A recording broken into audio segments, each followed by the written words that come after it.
The Match Ball.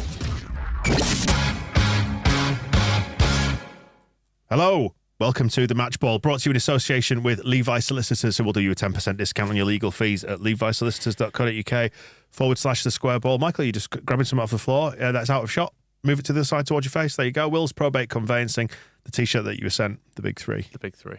Yeah. Tell me some other good stuff about Levi's just while I gather my thoughts and get ready to talk about that 0-0. Business services. Just all sorts. Even if you live in Hull. Business services. Even if you live in Hull, give them a ring for legal services. Not a classic, was it, by any stretch of the imagination, but under the circumstances, you take 0-0. I think I felt going into that last half an hour before the red card, I thought, okay, it's not been a perfect performance by any stretch of the imagination, but we've had all the chances. Hopefully we'll just get a chance late on and we'll pinch this one. But then obviously the red card changes the game, and last half an hour, fine with the draw, basically. Just brought Liam Cooper on to calm things down, didn't we? Yeah, he finished on a high. I mean, yeah, I was going to say, brilliant. my very last note of the game is Liam Cooper is Bobby Moore. That's, well, Stu Nick, the comment I've just put on screen on the YouTube's live stream for TSB Plus members, by the way. Cooper tackle was Bobby Moore-esque. There you go. But I think the first note we all made on Liam Cooper was Cooper is Cooper. He just does a Cooper. His legs just seem to stop working. Which was 67 minutes, wasn't it? I put Cooperish, ground header, chance. Yeah, he tried the Bill Ayling header, didn't he? But the ball was actually nowhere near him. Yeah, and then he kept getting caught the wrong side, didn't he? Just in that first couple of minutes when he was on, and it was all a bit panicky. Well, it was a minute after his where he just did a Cooper, where him and Melia just left the ball to each other. For a split second, it was like, that was going in the net, lads. Someone. Yeah. God. Now, to be fair, was it 3 clean sheets in a row? Which, after 7 months waiting for one. It's bizarre, isn't it? Take that. It is, yeah. I mean, there was a bit of charity on the clean sheet front in the end. The Wish.com Adama Traore. Yes. Probably the one Victor Orta was actually after, Yes. given the finishing But still would have paid £30 million for him. Indeed. Yeah, I mean, that was... I suppose when that chance gets missed, you sort of think, yeah, take a draw all day. I mean, did they actually manage any shots on target? Because obviously that doesn't count. No, it doesn't count, does it? Let's talk about that miss, because that was it was pretty wild. I was just going to say Ed's comment that's on the screen has tickled me as well. That was pure Champo. It felt very Champo. It was very Champo, that one. That miss. I mean, obviously you're in the weird vortex of watching it on the visual radio. And we'll get onto the commentator momentarily, because that was a great deal of fun, wasn't it? If you were looking if you were listening/watching on the visual radio like we were, which I think a lot of people were. But anyway, we'll get onto that in a minute.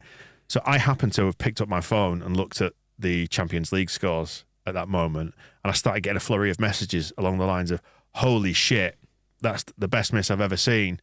I was like, okay, fair enough. Put my phone down. Then a minute later, I heard it on the radio with my eyes, and he did that. So, yeah, talk me through that. But you were saying you couldn't actually believe, you still thought he'd score when you saw it playing out in front of you. As it played out, I thought, well, he can't miss that. They must be talking about something else. Exactly. Yeah, wow.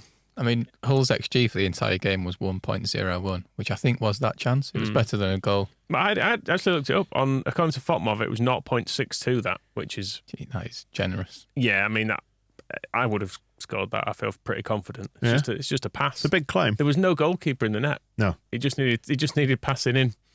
It was brilliant that it hit the post as well. It's like he cleared his own shot, basically. Yeah, I mean, they didn't create anything though, did they? I know it got tense. It did undoubtedly get tense towards the end. It was weird. I thought after the red card, for 10 minutes, it didn't seem to have particularly changed the pattern of the game. But then... When we fell into a 4-4-1 formation, didn't we, sacrificing Pirro? What did you make of that, by the way? It was a weird game from Pirro. It was a lot like the Sheffield Wednesday game for him, where he just didn't feel like he really was able to get involved, and he felt more withdrawn in this one.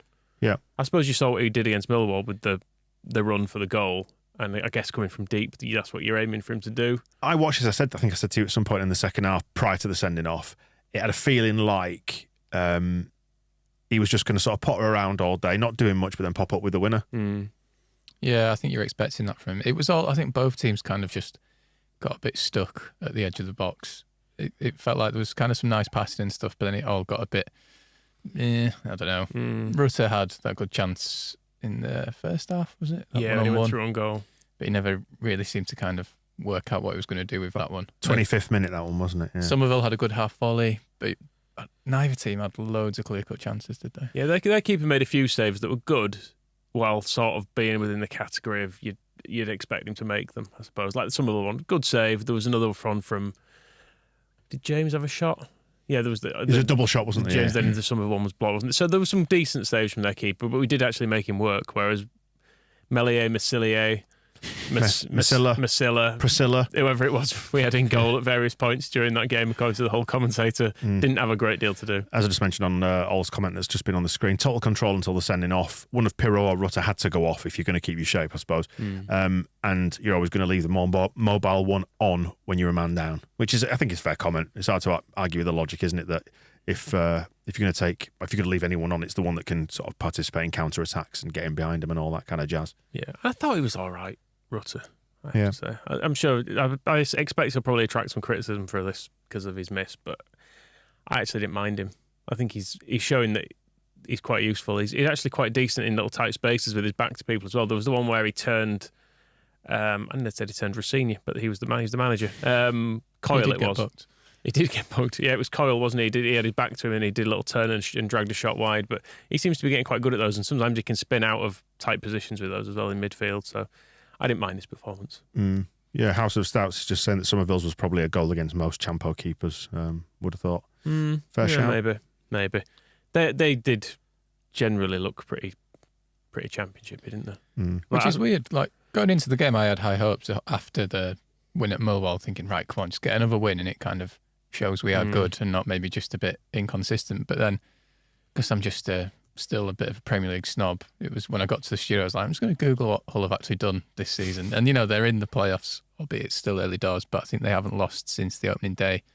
So they are, by these standards, a decent side. So it's a pretty good result, really. Yeah, as Brian's just said, we clearly played a better squad in Hull as opposed to Millwall, which I think is, again, a fair shout. They had a bit more about them. But it's still very championship. I've got to say, I didn't think they did. I don't think they troubled us at all when it was 11 against 11. What was he called? The winger who was up against Ayling. Was that Philogene? Ephedrine or something. Not your lover.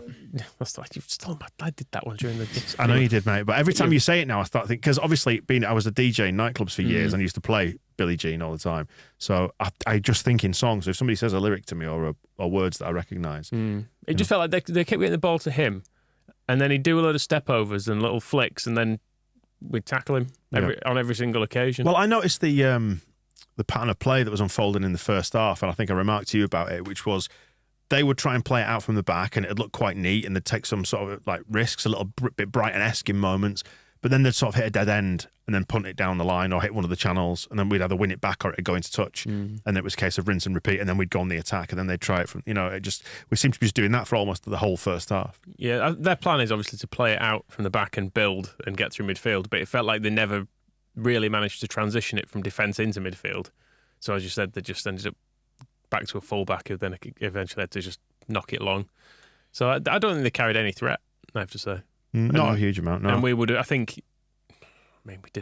did make scoring look a bit tough in that game, but I think we would have probably eventually won it. Yeah. As is it ball bags I've got on screen at the minute? It says if Rutter scores that in the first half, we probably win by 2 or 3 comfortably. Decent result overall. Yeah, hard to argue with that. And it is a clean sheet. That is the big takeaway from it. It's another clean sheet.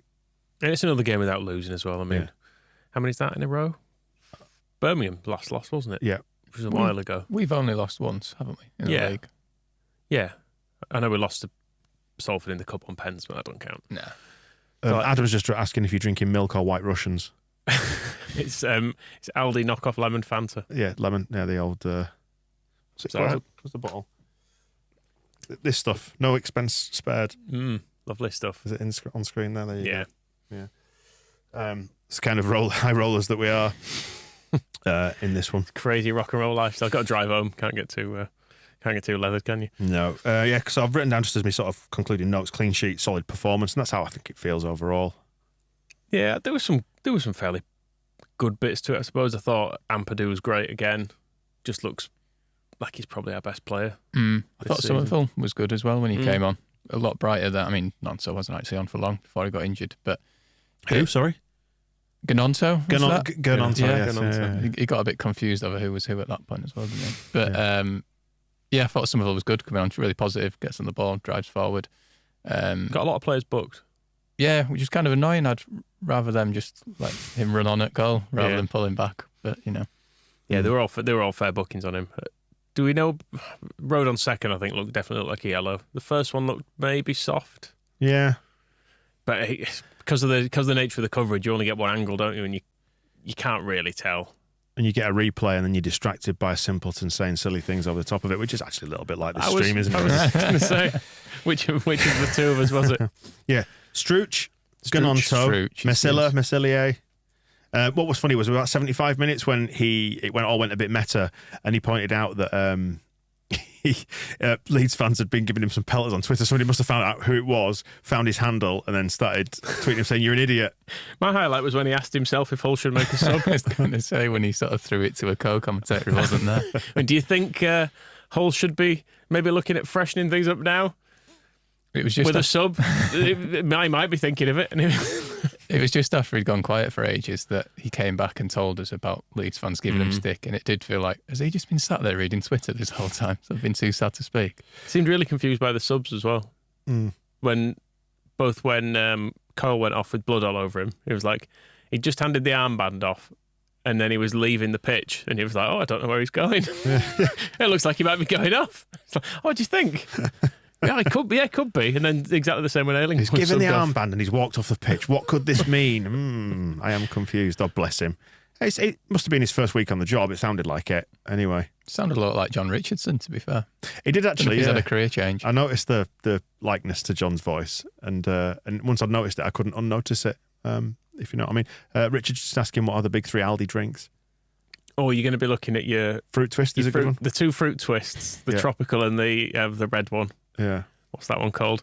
And then I do quite like that, the knockoff Fanta lemon. The orange one's all right too. I can't remember, it was one of the comments I put on screen before saying that colour Fanta doesn't exist in nature, which I think is fair enough. Yeah, so 60 minutes, red card, subs, James off, Anthony on, and Pirro off, and Cooper on. Jadon Anthony, probably put on because he's going to be a little bit more defensive and solid, do you think? Yeah, we've seen much of him yet. But we didn't really have the ball, did we, once he was on? So it's hard to judge him, I think, on it. It was a defensive effort by that point, wasn't it? So, yeah. Defensively, I thought both Ayling and Shackleton had moments of looking a bit iffy. Mm-hmm. Ayling just seems to cause himself problems at times, doesn't he? Where he'll sort of head off in a direction and you just kind of go, nope, not that way. No, there's three players closing in, you've lost it. Okay, or he'll hit a pass that's through a group and then he's out of position for it and stuff. So I've written for the blog this week that Luke Ayling is just really committed to being Luke Ayling this season. He's sort of absolutely every aspect of Bill, but just magnified. Like, you get the madness with him, and then you get the good stuff. Like, he put in like two really good crosses in the second half, but then there was that bit where he got free in the penalty area. He had the options to pass to, and he just blazed it over. He's thinking, no, it would just be better there. It wasn't a night of composure, was it? When you saw like the difference between that and Millwall on Sunday, we didn't feel as composed as with it as together. Although, having said that, Ayling did look composed when he got subbed off and the ball came to him for a Hull City throw-in, and he just walked off with the ball. He did get put. Did he not kick it back onto the pitch or something like that? Yeah, I can't remember what actually got booked for, because he did something else as well afterwards. Or was he just throwing his arms in the air or something? I think he was just milking it for all it was worth, wasn't he? Yeah, it's good. He's good there for good value. He's a good hype man, isn't he? Yeah. He wasn't injured, was he, when he went off? Was he just tired? I think he's done a lot, hasn't he? He's quite old now for a footballer. Yeah, we had that double chance early in the second half, didn't we? That was the last sort of big Leeds chance that I wrote down. Mind you, Ampadu had that rasper from about 71 minutes from long distance that we kind of went, ooh. Is that his first shot for us? I don't remember any others. I was looking at him the other day. He scored once in his career. Was that right? He looks like it as well. Yeah, he scored one. He scored in the relegation playoff. He's never scored a standard league goal in his career. And it was 74 minutes just after that when Ruta did that turn in from the right hand side and put it just past the post. So we did still create a couple of chances even when we were down to 10. But I think after that point, after Louis Coyle was battered by his friend, he's from a boxing family as well, isn't he? So used to some of the rough stuff with his brothers. It kind of the wind felt like it went out of our sails. It's not uncommon in Hull. What? Sorry. Just an incest joke. Oh, dear me. Yeah, and that last sort of 15 minutes wasn't great, was it? I didn't enjoy that. It was a little bit through the fingers. Watching it through the fingers, yeah. Yeah, I do have 89 minutes. Dan has his head in his hands. Yeah, it's just because the closer you get and the closer it is to being snatched away, the worse it is to to watch, I think. But it's funny, it's different. If I was there tonight and I was like inside the stadium, it would be different. And it's like if that was the case at Ellen Road on Saturday against Watford or whatever, I'd experience it differently. But I think just the distance of having the visual radio that puts between you and the real game, I don't know. Yeah, what do you do for Saturday then? Just thinking about Watford. Well, no Road on, so I guess Cooper comes in because that was his go-to option tonight, wasn't it? And it depends on Nonto, I guess. Yeah, that's true. Because he may also be out. Do you have Byron back in at left back? I probably would. I thought Shackleton, he was fine, but he got a bit lost with it tonight at points, which is hardly surprising because he's played left back once, I think, in his career, to my knowledge, which was the other week, and he did pretty well there, but still isn't a left back. But it was nice to actually just a bit of rest Byron, considering we know he's got his injury problems, and it seemed like Leo Yelder started so terribly. It was going to be, right, Sam, can you play 45 games maybe? But to actually just give him a rest. We'll do 44. We'll settle on 44. There you go. Happy with the point then in the end. I mean, it feels like there's not a lot to say about this game. It's weird, isn't it? We had loads of chances in that first half. Referee seemed to like us. I thought it was the first half. He seemed to be favouring us up to a large point, and I made the mistake of saying that, didn't I? I said, it's nice to see that our friend referee Steve Mike. It was 23 minutes. I wrote it down as well. So far was my caveat to myself. I thought he was all right. He was very muscly for a ref. He was in good shape. Did notice that. Very tight shirt. Yeah, happy with that. One of the big takeaways for tonight? I suppose so, yeah. More muscly refs. I've also noted down that Joe Rodon looked like a sad panda when he got sent off with his two black eyes. Two black eyes, yeah. I could hear his voice as he was leaving the pitch. You can lip read him and you hear it in his accent. Yeah, he's very Swansea. But yeah, I don't think he had a huge amount to complain about with the second one in particular. But the first, don't know. Yeah, I thought the ref, though, he did seem to let a few things go where people were going down a bit, probably because he's so muscly himself. He was thinking, well, that would have knocked me over. You've got to... I think you're quietly crushing on the ref. It's a dreamboat, wasn't it? I've got all purple Aki on him. Just start touching him. Squeeze his muscles. Oh, dear. Thinking about Purple Aki now. Yeah, have you got anything else to say about this game? Because we haven't really gone for very long on it. We're kind of a bit short on conclusions. Give me a man of the match. What about that?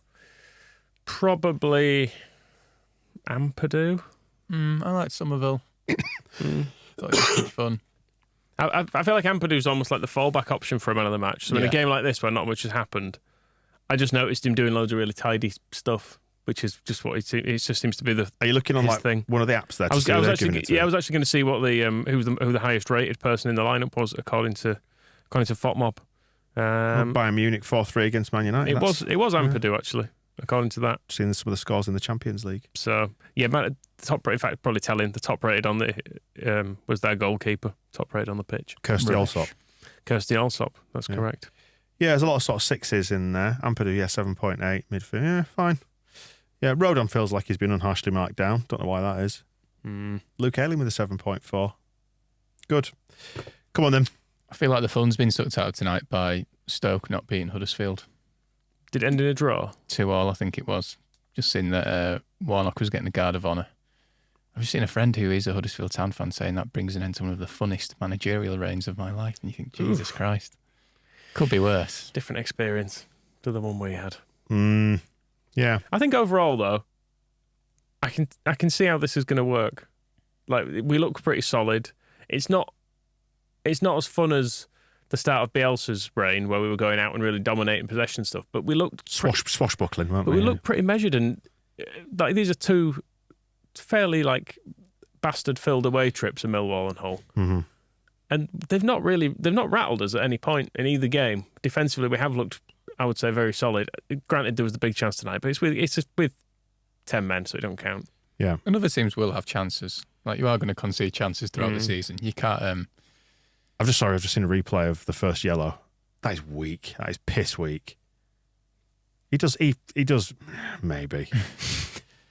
But I think like at the I'm start going to retweet it from the Square Ball account. Hang on a minute. There it goes. At the start of the season, we sort of went into it being like, if we can just get back to basics and look like a team with a plan and an organised defence and slightly more solid than we have been for the last 2 years, that's a good starting point. And we seem to have that quite early doors. And also the football's probably better than I expected at this point, albeit sometimes it looks like we're going to score loads of goals every game, and then other times, like today in Sheffield Wednesday, it's a little bit frustrating. It's kind of pragmatic and solid, isn't it? We were chatting at one point, I think, during that game about the Barnsley game when we got promoted under Bielsa.